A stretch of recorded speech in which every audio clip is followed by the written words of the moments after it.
Hello friends, this is Manali Boda, your teacher, your friend. I hope आप सब लोग अच्छे होंगे और आपकी स्टडी बहुत अच्छे से चल रही होगी। तो फ्रेंड्स, जैसा कि मैंने अपने कम्युनिटी पोस्ट में एक पोस्ट डाली थी कि आपको डायरेक्ट टैक्स का मैं रिवीजन कराऊं या ऑडिट का रिवीजन कराऊं। तो फ्रेंड्स, अभी तक जो फेवर है वो डायरेक्ट टैक्स के वोट ज़्यादा आए हैं उसके अंदर। तो फ्रेंड्स, जो भी मेजोरिटी रहेगी वही सब्जेक्ट मैं आपको रीड करवाऊंगी। लेकिन फ्रेंड्स, मैंने ऑडिट का अभी तक प्रॉपर कोई भी लेक्चर अपलोड नहीं किया है। कंपनी ऑडिट मैंने आपको जरूर पढ़ाया है, लेकिन वो क्या है कि लॉ का पार्ट है, एक तरीके से लॉ हो गया उसके अंदर। तो फ्रेंड्स, ये जो लेक्चर है वो एक तरीके से मेरा ऑडिट का डेमो लेक्चर है। इसमें आप मुझे बताना कि मेरे जो पढ़ाने के अंदर आपको कोई सजेशन या इंप्रूवमेंट लगता है या आपको वीडियो अच्छा लगता है तो वो भी मेरे साथ में शेयर करना। तो कमेंट करके मुझे जरूर बताना, ठीक है फ्रेंड्स। और डायरेक्ट टैक्स का मेरे हिसाब से आपको कोई डेमो की रिक्वायरमेंट है नहीं, क्योंकि मैंने बहुत से लेक्चर अपलोड कर रखे हैं। इसके अलावा असेसमेंट प्रोसीजर भी अभी मैं अपलोड कर रही हूँ, तो आप वहां पे जाके चेक कर सकते हैं। तो फ्रेंड्स, आज जो टॉपिक हम कवर करने वाले हैं वो डिफरेंट टाइप ऑफ ऑडिट के अंदर से एक टॉपिक है जिसका नाम है इंटरनल ऑडिट। इसके मैंने शॉर्ट नोट्स प्रिपेयर किए हैं आप लोगों के लिए और ये आपको मेरे टेलीग्राम चैनल पे अवेलेबल हो जाएंगे। तो ये बहुत ही हम रिवीजन करेंगे एक तरीके से इसका। मैं आपको सिर्फ कॉन्सेप्ट इसका है वो समझाऊंगी। तो फ्रेंड्स, इससे पहले कि मैं ये लेक्चर स्टार्ट करूं, मैं आप सबसे रिक्वेस्ट करती हूँ कि मेरे चैनल को ज्यादा से ज्यादा आप शेयर करें, क्योंकि जितने लोग जुड़ेंगे उतना ही मेरे अंदर मोटिवेशन रहेगा। फ्रेंड्स, इस चैनल को कंटिन्यू करने के पीछे मेरा एक ओनली मोटिवेशन क्या है, आप लोगों का सपोर्ट। तो आप ज्यादा से ज्यादा सपोर्ट करें मेरे को, चैनल को सब्सक्राइब करें। अभी तक अगर हम बिना सब्सक्राइब किए मेरे वीडियोस को देख रहे हो तो अभी जाके सब्सक्राइब करें और लाइक करें। कमेंट करके मुझे बताते रहें आपको कैसा लग रहा है, फीडबैक मिलता रहता है, उससे मुझे बहुत मोटिवेशन मिलता है। इसके अलावा फ्रेंड्स, आप जरूर जरूर जरूर शेयर करें, ठीक है। तो अब हम अपना लेक्चर स्टार्ट करते हैं। तो इंटरनल ऑडिट। तो फ्रेंड्स, स्टैट ऑडिट और इंटरनल ऑडिट का डिफरेंस क्या होता है, अगर मैं बहुत ही इजी लैंग्वेज में आपको समझाऊं तो एक होते हैं आपके फाइनल एग्जाम जो एकदम लास्ट में होते हैं, और एक ड्यूरिंग द ईयर भी कुछ कुछ आपके टेस्ट होते रहते हैं, जैसे यूनिट टेस्ट हो गए, प्री बोर्ड्स हो गए। तो ये सब क्या होते हैं कि ये साल के बीच में होते रहते हैं। तो लास्ट के अंदर जो फाइनल एग्जाम होता है वो तो है स्टैट ऑडिट, और बीच के अंदर जो एग्जाम होते रहते हैं वो क्या है, इंटरनल ऑडिट। तो किसी भी एंटिटी के कंटिन्यूअस देखने के लिए कि उसके ऑपरेशन सही तरीके से परफॉर्म कर रहे हैं या नहीं, मैनेजमेंट ने जो रिस्क मैनेजमेंट प्रोसेस लगाई है वो सही तरीके से ऑपरेट हो रही है कि नहीं हो रही, असेट का, लाइबिलिटीज का, असेट का फिजिकल वेरिफिकेशन, या फिर स्टॉक काउंटिंग करना बीच के अंदर जाके, या फिर जो कंपनी के लॉ है वो सही तरीके से लॉ एंड रेगुलेशन एप्लीकेबल हुए हैं या नहीं उस कंपनी के अंदर, जो भी एक्ट उस पर एप्लीकेबल होता है। इसके अलावा कोई भी अकाउंटिंग स्टैंडर्ड है या स्टैंडर्ड और ऑडिटिंग है या कोई भी नई प्रोनाउंसमेंट आती है तो क्या वो उस एंटिटी ने सही तरीके से प्रॉपरली अपने ऊपर एप्लीकेबल कर लिया या नहीं किए, इसको चेक करने के लिए इंटरनल ऑडिट की जाती है। इसके अलावा फ्रेंड्स, जो इंटरनल ऑडिटर है उसको मैनेजमेंट अपॉइंट करता है, एंड ये है वो कंपनी का एम्प्लॉय भी हो सकता है और कोई एक्सटर्नल पर्सन भी हो सकता है। इसीलिए फ्रेंड्स, अगर इंटरनल ऑडिट हो गई इसका मतलब ये नहीं है कि जो स्टैट ऑडिटर होगा वो क्या है कि एकदम अपनी रिस्पॉन्सिबिलिटी से फ्री हो जाएगा, ऐसा नहीं है। अगर इंटरनल ऑडिट हुई है तो वो उसकी इंटरनल ऑडिटर की रिपोर्ट की या उसने जो भी वर्क किया उसकी हेल्प जरूर ले सकता है, लेकिन जो फाइनल ओपिनियन देगा स्टैट ऑडिटर उसकी खुद की रिस्पॉन्सिबिलिटी होगी उस रिपोर्ट के ऊपर। क्योंकि फ्रेंड्स, जो इंटरनल ऑडिट है वो एम्प्लॉय भी हो सकता है, ठीक है। अगर वो एम्प्लॉय होगा तो मैनेजमेंट उसके साथ मिलकर कुछ फ्रॉड कर सकती है, तो पूरी तरीके से रिलाई नहीं रह सकता स्टैट ऑडिटर इंटरनल ऑडिटर के ऊपर, ठीक है फ्रेंड्स।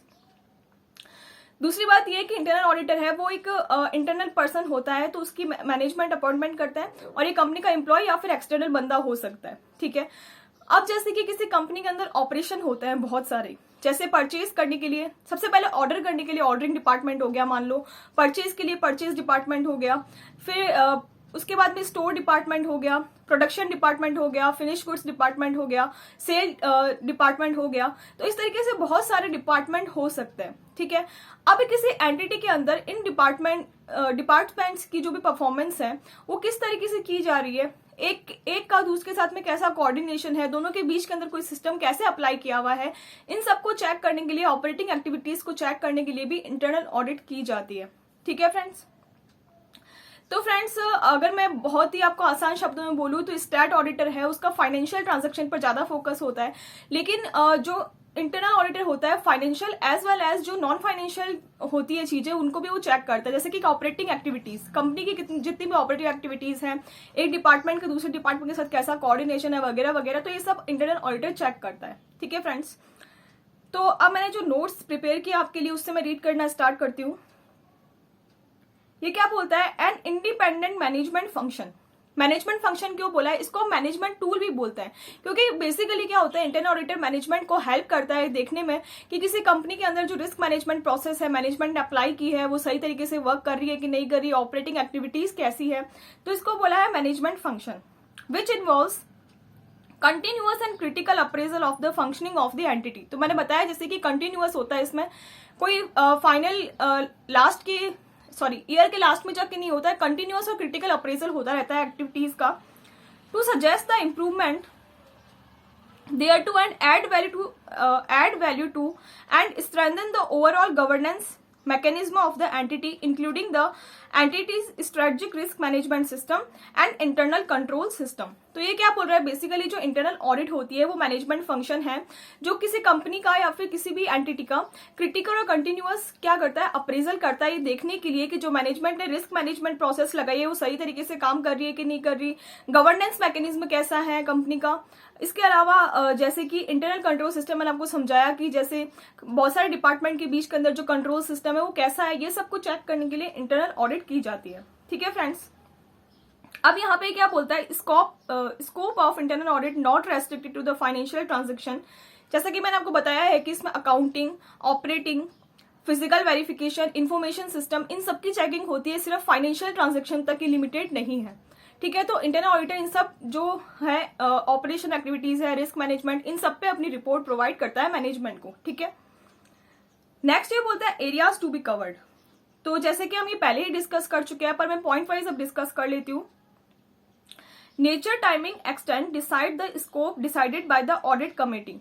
तो जो भी नेचर, टाइमिंग, एक्सटेंट है, स्कोप कितना होगा इंटरनल ऑडिटर का, ये सब ऑडिट कमेटी डिसाइड करेगी। लेकिन अगर किसी एंटिटी के अंदर ऑडिट कमेटी को कमेटी एप्लीकेबल नहीं होती है, मतलब कोई कोई कंपनी ऐसी होती है जिसमें ऑडिट कमेटी होना जरूरी नहीं होता, तो उसकी जगह पे कौन करेगा काम, बोर्ड ऑफ डायरेक्टर्स या मैनेजमेंट जो है वो करेंगे। ठीक है, नेक्स्ट क्या बोलता है, review of the overall operation system, process and regulation. ठीक है, तो इन सबका वो रिव्यू करता है, प्रोसेस का, सिस्टम्स का, ऑपरेशंस का। ठीक है, compliance of the legal and statutory requirement, तो ये हम पहले डिस्कस कर चुके हैं।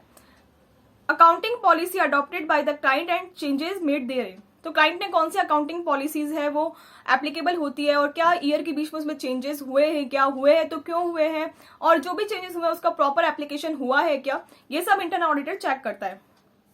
नेक्स्ट ये बोलता है new auditing and accounting pronouncement and there impact on entity. जो भी नई ऑडिटिंग और अकाउंटिंग प्रोनाउंसमेंट आई है उनका एंटिटी पे क्या इफेक्ट पड़ता है, ये सब चेक करेगा, और वो एप्लीकेबल हो गई है नहीं वो भी चेक करेगा। ठीक है, नेक्स्ट क्या बोलता है, identification of the significant audit areas. इसके अलावा ऐसे कौन से एरियाज है जो सिग्निफिकेंट ऑडिट एरियाज है, मतलब जहां पर रिस्क होने की या फिर फ्रॉड होने की पॉसिबिलिटी है, वो सब इंटरनल ऑडिटर चेक करेगा। ठीक है, नेक्स्ट है अटेंडिंग द इन्वेंट्री काउंट। जैसा कि मैंने आपको बताया था, फिजिकल वेरिफिकेशन असेट का या फिर जो इन्वेंट्री काउंट है उसके अंदर भी जो इंटरनल ऑडिटर है वो पार्ट लेगा। ठीक है, नेक्स्ट ये बोलता है verification of the asset liabilities and internal check the internal check system. Internal check क्या होता है, एक का काम दूसरे से चेक कराना, एक एम्प्लॉय को दूसरा एम्प्लॉय काम चेक कर सके, इस तरीके के प्रोविजन किसी एंटिटी में होना चाहिए। ऐसा कब होगा, जब हम सेग्रीगेशन ऑफ ड्यूटीज इस तरीके से करेंगे कि एक ही बंदे को सारा काम नहीं मिलना चाहिए। ठीक है, जैसे कि अगर सेल करने का काम किसी एक बंदे का है तो उसकी जो कैश रिसीट होगी, जो स्टॉक रजिस्टर होगा वो एक बंदे के पास होगा, और जो कैश रजिस्टर है वो एक बंदे के पास में होगा। ठीक है, तो एक अलग एंट्री करेगा, एक अलग एंट्री करेगा, तो उससे हम क्रॉस वेरीफाई कर सकते हैं। असेट का ऑथराइजेशन मतलब अगर असेट को बाय सेल करना है तो उसके लिए ऑथराइज करने वाला अलग बंदा हो, और जो बाय सेल करने का स्टॉक रजिस्टर है मतलब असेट रजिस्टर, उसके लिए अलग बंदा हो। तो इस तरीके से एक का काम दूसरा चेक कर सकता है, इसको हम बोलते हैं इंटरनल चेक सिस्टम। तो इसको भी चेक करेगा इंटरनल ऑडिटर कि कैसा है इंटरनल चेक सिस्टम एंटिटी का। ठीक है, नेक्स्ट है requirement of internal audit, section 138 of the companies act 2013। तो ये क्या बोलता है, इंटरनल ऑडिट की रिक्वायरमेंट हर एक एंटिटी को नहीं होती है, यहाँ पे कुछ स्पेसिफिक एंटिटीज दे रखी है उन्हीं को होती है। तो वो कौन सी है, सबसे पहले ये बोलता है एवरी लिस्टेड कंपनी, तो हर एक लिस्टेड कंपनी को करानी पड़ेगी, और unlisted public company having paid up share capital 50 crore और more during the preceding financial year. तो सबसे पहले तो लिस्टेड कंपनी को तो करवानी है। अगर अनलिस्टेड पब्लिक कंपनी और प्रीवियस ईयर के अंदर उसकी जो पेड अप शेयर कैपिटल है वो 50 करोड़ रुपीज और मोर है, या फिर टर्नओवर 200 करोड़ रुपीज और मोर है, या फिर outstanding loan borrowings from the bank and public financial institution 100 crore rupees or more at any time during the previous preceding financial year, or outstanding deposit 25 crore or more at any point of time during the preceding financial year। बहुत simple है friends. सबसे पहले तो listed public company को तो करवानी है।